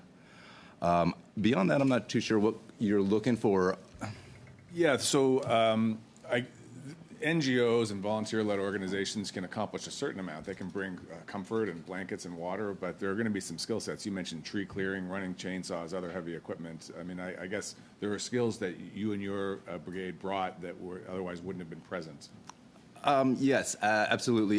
In this regard, I'm just going to give it up for the combat engineers. As a trade, they are amazing in their capabilities, and they are incredibly useful when it comes to Lentis-style operations. There are things that the military can do that no other institution can, and I think first and foremost is force generation. We can create a sizable element of personnel faster than any other institution, public or private, in this country that I'm aware of. Unfortunately, we are going to have to leave it there, Mr. Fillmore. Thank you. Sorry. Ms. Normandine, 5 minutes. Merci. Thank you very much. Thank you to all of our witnesses. I want to start with a question for Dr. Flanagan. I would like to know, given that the realities of the provinces aren't necessarily the same, the emergencies that have to be responded to must be different as well. So do you think that any measures that are put in place should come under the federal government, or should it not be really under up to each province to develop the measures that they need to take for their territory? So, aspect of governance belongs to the landowner, the provinces. But at times you need help. And that's why we talk about working hand in glove, So, for example, fire, which is the area I know about, if SOPVIEW needs help, they call CIFC, Canadian Interventions Forest Fire Center, and resources are sent. But at times there's not enough resources, and that's where you need additional resources. But it has to be at the call of the province, Quebec or Ontario or what have you, to have that help. You cannot just come in, unannounced. You have to work together. A unified command to deal with emergency is critical. I would argue in Canada, we don't really have unified command as we should. Merci. Thank you. My next questions is for Sergeant Banks. First of all, thank you for your service. You talked about the role that the military can play, but I want to hear about the role that veterans can play. You talked about the Lentis operation. If a military member is discharged for whatever reason, could they not have a role to play in responding to emergency situations? Well, actually, a lot of veterans already are engaged. There's an organization called Rubicon, and they are primarily veterans who have gone into emergency management fields, and they volunteer through Rubicon to deploy within Canada primarily, but I think they also deploy occasionally internationally. There is also a very prevalent number of veterans who leave the military with their eyes set on emergency management as a professional career. So we already are. But as a veterans, as an organization, I don't really think veterans as a group can play a part. I mean, we're always around to support those who are serving. And from firsthand experience, I will tell you that there are hardships, there are injuries, there are a lot of terrible things that still happen on domestic operations, because the one thing that's different is we're not seeing someone in another country suffering. We're seeing Canadians, our what could be potentially people from our own community suffering. So there are hardships. But so we'll be there to support them. Merci beaucoup. Quelque chose? Thank you very much. Something that we heard from previous testimony is that not all military members wanted to take part in Operation Lentis. they wanted to be deployed abroad in some cases. So could there be a division of duties? Some military members that might want to do domestic operations like Lentas, and others that would have said in advance that they would prefer to have international deployments. I mean, it is a very diverse community. So what we would say in the military is the Canadian Forces is a snapshot of the Canadian demographic. We are very well represented. Actually, I think the only area that we're not well represented is actually women. But we have a lot of people who want to go on operations, whether it's domestic, whether it's operational, like or expeditionary. Like most people will take what they can get. Ms. Matheson, 5 minutes, please. Sergeant Banks, I too want to thank you for your service. I really appreciate you coming today and actually hearing from someone who has seen the action on the ground. Your expertise, those insights, it's really quite valuable, I think, to this study. You mentioned the difference in perspectives around the should not and the cannot arguments around responding to natural disasters in your statement, and I wanted to give you a bit more space to talk about, because we've heard in this committee a bit of a different scenario from the senior military leadership. So from you being on the ground directly, I would like to hear about, and you maybe elaborate on why that's different. Can I just get a little context on what the senior leadership's opinion was first? We heard actually what Ms. Normandin was talking about in terms of that division on attitudes towards deployment. So why is your attitude so different? I think a simplistic answer might be generational, but I think what it is there is a lot of rigidity to change in the military. So there are a lot of people who are, and I don't want to be speaking ill of any senior leaders in the military, to be clear, but I do believe that there is a sentiment that things have maybe changed too much. Maybe we cannot handle everything that's being asked of us. And maybe it's just that, like I said in my opening statement, it is purely ideological that the military has one task, and that is the defense of the nation. Okay. I would wager that is what it is. For myself, I'm a believer that public institutions should continually evolve to serve the modern demands of the people it serves. The Canadian population are asking for the military to do more, and I think this is one way where we can do more.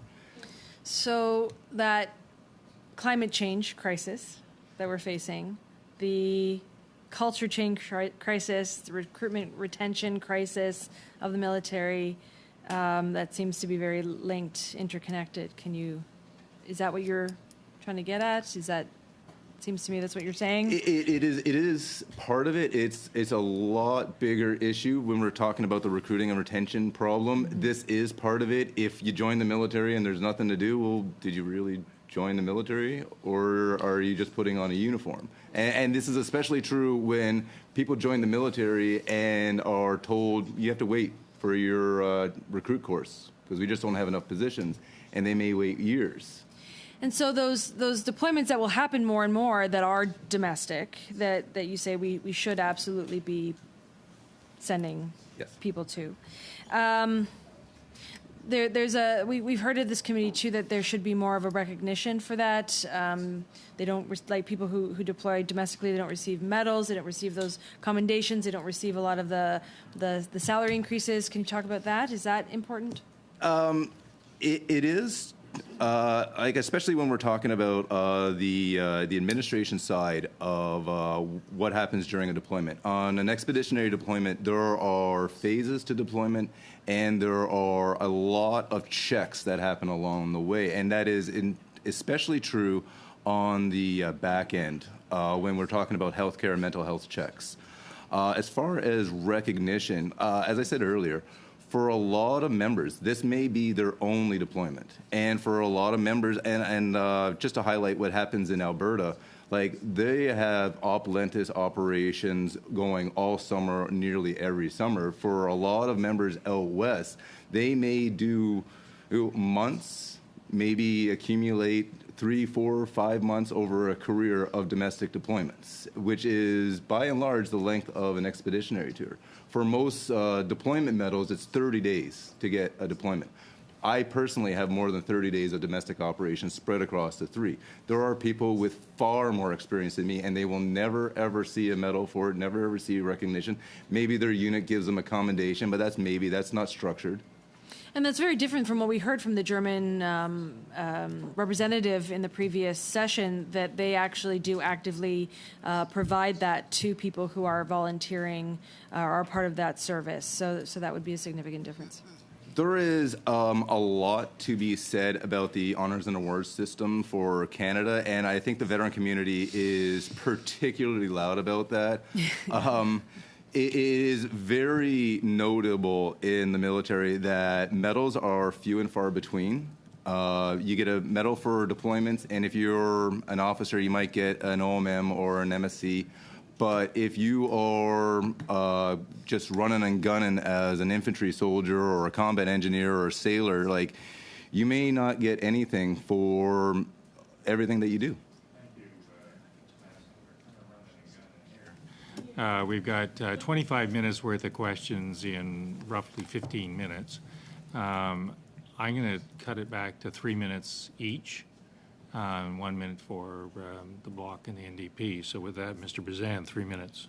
Mr. Chair, Sergeant Banks, thanks so much for joining us. I thank you for your service. Sorry to hear that you had to leave because of an OSI. I see before me a military hero that's still passionate about the military.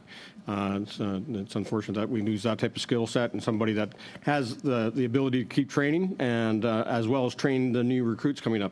You know, we heard from, you talk about the morale and the crisis that we have right now in recruitment and retention within the Canadian Armed Forces. General Eyre said here on August 31st, or as of August 31st, the Red Force was short 7,862 troops. Reserve Force is short 7,605 troops for a total of 15,500. And then on top of that, you talk about sitting around furlough, not being able to train, exercises getting canceled, don't have ammunition to go out there and practice. And it's saying that right now we have 10,489 troops that were undertrained and undeployable. So your testimony here today builds upon these hard statistics. We know that the reserves and the Rangers have gone out and done a lot of the respite. Right now, the immediate response units, though, are within CAF to go out and help with those disaster assistance are mainly on the 4 big Army bases, Edmonton, Shiloh, Petawawa, and Gagetown. As a reservist, how much did you incorporate with the IRUs as they were organizing Operation Lentis in the various regions? And furthermore, what type of extra training should we be offering under Operation Lentis to those? Is it wildfire training? I know you're swinging sandbags, and I'm from Manitoba. I've swung a lot of sandbags over my life, and whenever I go there as a civilian, I always go and stand with the Canadian Armed Forces because they know how to work and know how to get things moving. And when I was younger, I could keep up. I'm not sure I could now, but I'll just say that I thank you for your service again on all your deployments, including on Op Lentis. Mr. Bazan has 1 minute left in his time, so please respond. So to speak to the training question, for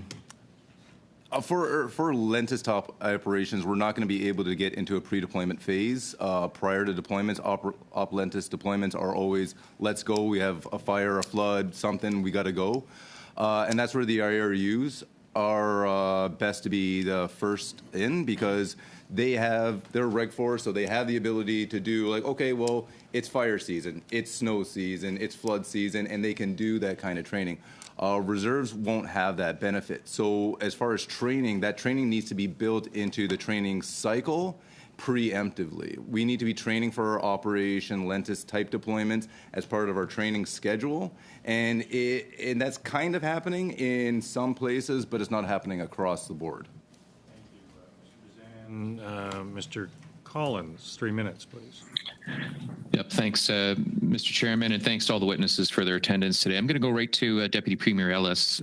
I know that as a longtime municipal councillor, we were always seeking support from the provincial government as it relates to ensuring that we had all the resources available to us in the event of an emergency, everything ready for the implementation of our emergency preparedness plan. Can I ask, through you, Mr. Chair, to Deputy Premier, what should municipalities and nonprofit organizations expect from their provincial partners and the federal government in terms of having the appropriate level of resources to respond in the event of an emergency?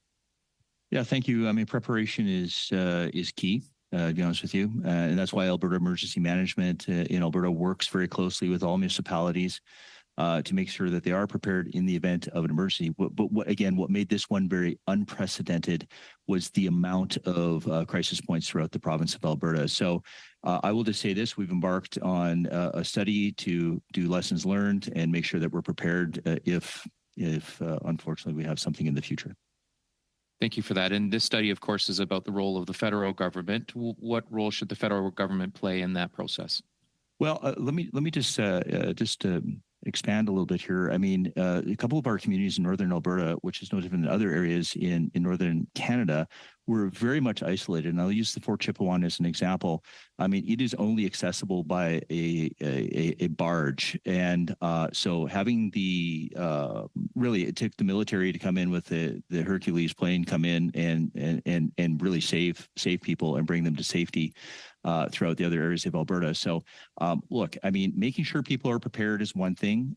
We called in the military as a last resort, and they were wonderful, and they did what they needed to do.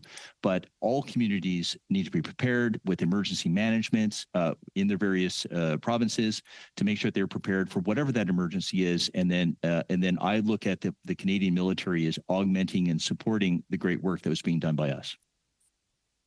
Thank you. Mr. Chair, if I have time, I'd just ask Mr. Flanagan a very quick question in terms of, we heard from our previous witness from Germany who talked about the program that they have. Of course, here in Canada, we have not only recruitment issues, but we also have issues with volunteerism across the country, especially after the pandemic. How do we incentivize Canadians to participate more so that we're not calling on the Canadian Armed Forces as often as we are today with the increasing number of events that we have 15 seconds. Retention and recruitment's a critical issue in the Canadian Armed Forces and in fire management, having a career path, proper training, incentives. But our situation is different than Germany. We're 30 times larger, half the population. So what works in Germany won't work here. Sorry. Thank you. Thank you. Ms. Normandine, 1 minute.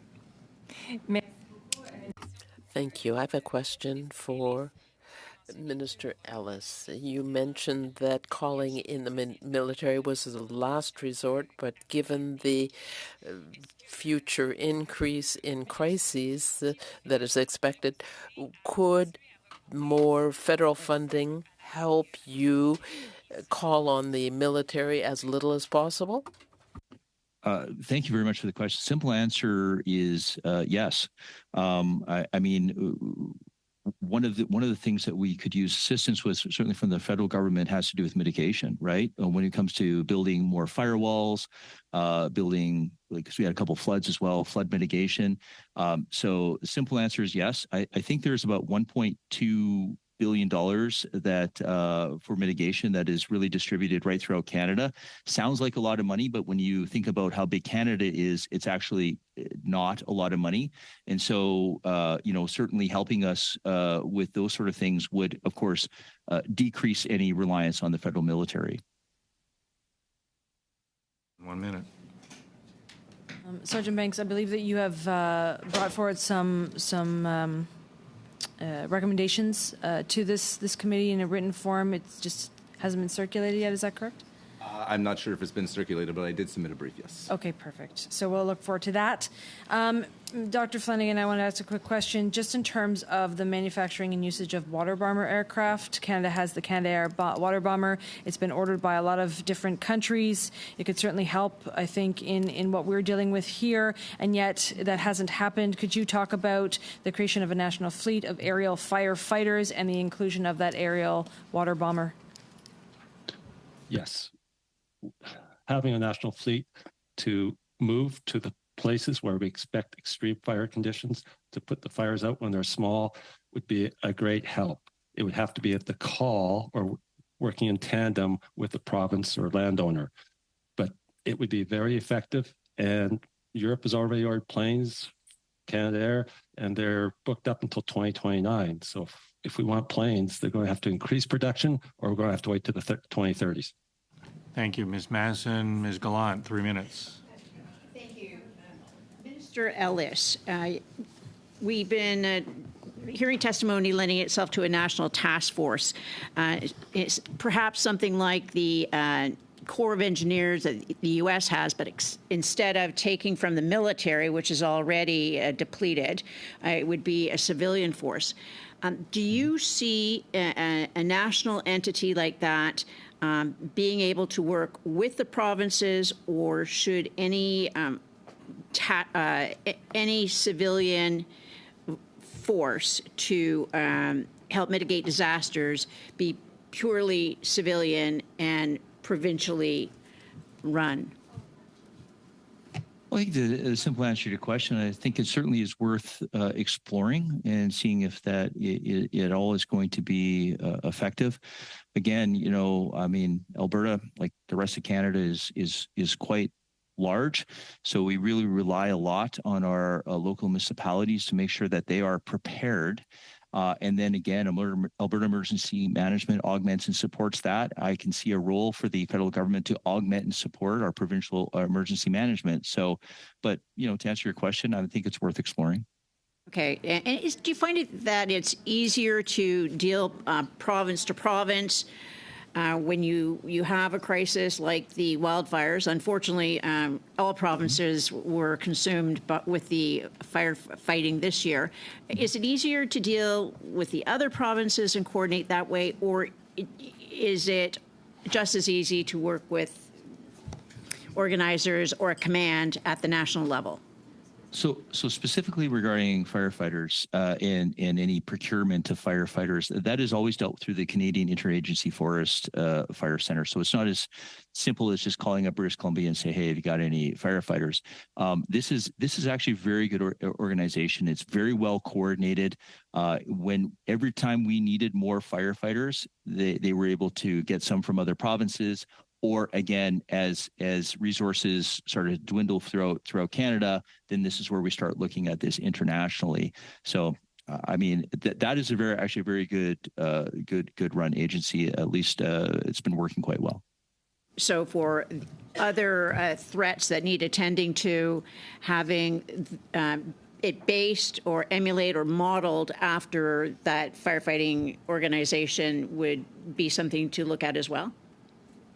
Yeah, but then now we're talking about operational deployments as well. Again, Canada is large, as you and everyone in that room knows, right? So, we couldn't base everything out of Ottawa, right? So we'd have to now start looking at strategically where to place resources, figuring out, who the emergency management organizations are within each province, and figuring out where something like that would fit in.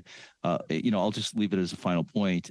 Again, I think in crisis situations, at least in my experience over the last year, I have seen municipalities, I've seen the province, and I've seen the federal government, and I see just Canadians in general, especially with the Northwest Territories, the way they were facing the crisis and the way everybody was able to help them. I think this is what we do as Canadians, is just help people. I appreciate that. Thank you, Ms. Gallant. Ms. Lambropoulos, 3 minutes, wherever you are. There we are. Okay. Hi. I'm not sure if you can hear me. Can you please confirm if the headset that I'm wearing is appropriate? Because this is not the one I usually use. I just want to make sure.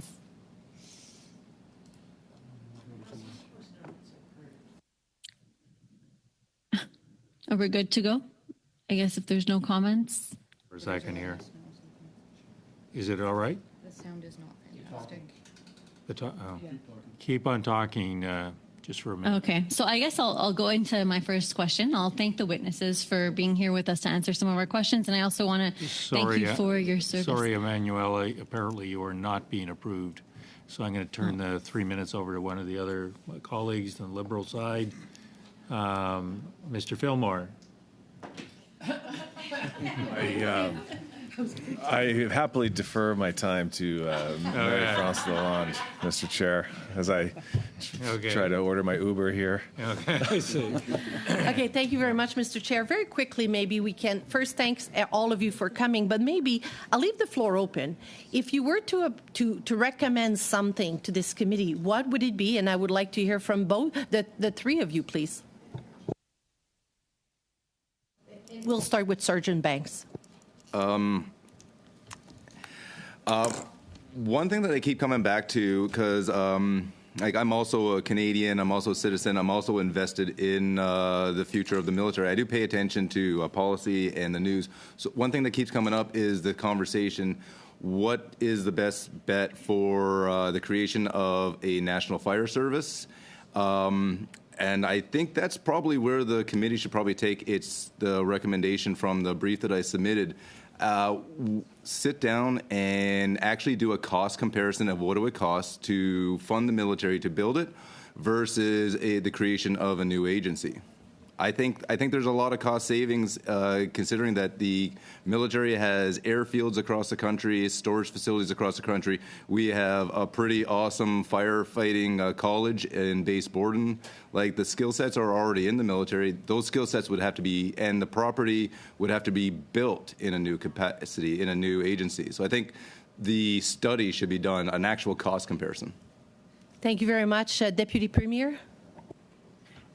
Thank you. I think quite simply, supports, continued supports for fire and flood mitigation, I think is vitally important. We try to prevent things before they happen, and I think it's one of the things we're preparing for. And unfortunately, is we expect there to be more fires. We expect there to be more floods, and as a result of that, we have to make sure that we're protecting our communities. So certainly I wish to continue to work collaboratively with the federal government to do this. And, I just want to make sure that, whether it be the federal government, the military, that we're just, we're doing exercises together for these events, because we always do simulations here in Alberta. So working with the federal government, we certainly would appreciate that. Thank you. Dr. Flanagan. There's only going to be more emergencies in the future. So we need to explore our options. And we have the expertise and knowledge in Canada for a Canadian-made solution. It's a multifaceted problem we're dealing with emergencies. We'll need multi-pronged solutions. There's no quick fix. There's no silver bullet.